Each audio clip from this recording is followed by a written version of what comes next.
Sa bawat kanto ng buhay, may mga taong patuloy na lumalaban. Kahit pagod na, kahit sunod-sunod ang pagsubok. Si Marites, isang ina na may pusong puno ng pagmamahal at sakripisyo, ang nagsisilbing lakas ng kanyang pamilya.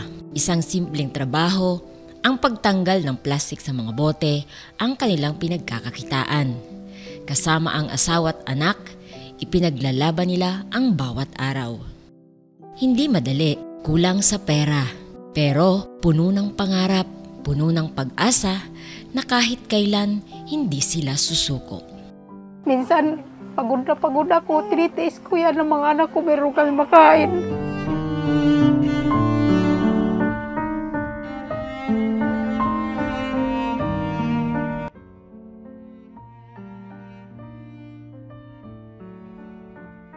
Sa bahay, ano mga ginagawa mo? Naglilinis po ng bahay. Nagbabantay ng mga bata. Mga kapatid mo? Opo. Nagsasaing? Opo. Ikaw nagpapakain? Napapagod ka? Minsan po.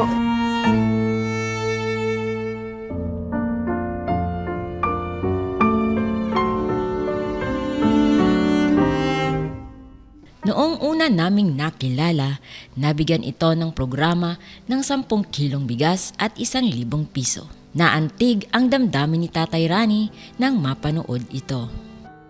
Nakita ko yung sitwasyon ng Talagang lalong sumikip ang dibdib ko. Pagta mo pati bata responsable na.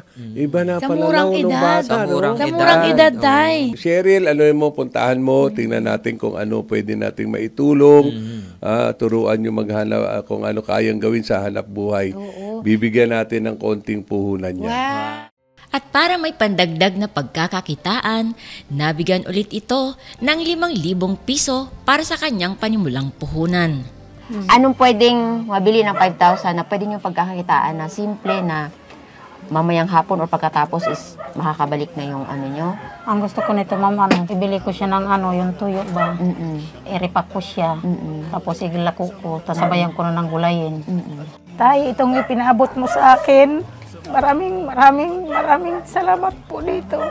Palalaguin ko po ito ng 5,000 ibinigay mo sa akin. Sa inyong problema, siya ang tatay ng bayan. Tatay Rani, salamat sa iyong pagmamahal. Ikaw ang umahakay sa mga nawawalan ng pag-asa. Sinamahan natin si Marites na mamili ng kanyang mga ititinda. Ayan mga ka-flasher, nandito kami sa Commonwealth Market. Dito kami sa tindahan ng mga dried fish kung saan sinamahan namin si Ate Marites Amuyan, yung nabigyan ni Tatay Rani ng pampuhunan. Ano-ano kaya ang kanya mga bibilhin? Tara na po, samahan nyo kami.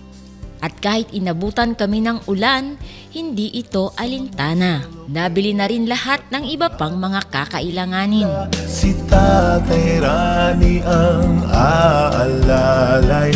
Makikita sa ngiti ni Marites ang kasiyahan habang namimili ng kanyang mga gagawing paninda. Ating malalapitan. Samantala, tumulong na rin kami sa pagbalot ng mga ito. Salamat sa iyong pagmamahal. Ayan, ito mga ka-flasher, kinumpute namin 40 pieces. Ang presyo niya dito is 35 pesos. Ito namang tuyo, ang bili ni ate bili namin pala ay 140 ang 1 kilo. So, ang bintahan niya daw, kasi yan ang bintahan sa labas, is 10, 3-10. 20 pesos rin ang bintahan niya sa diles at sibuyas. At 10 piso naman ang kada balot ng bawang.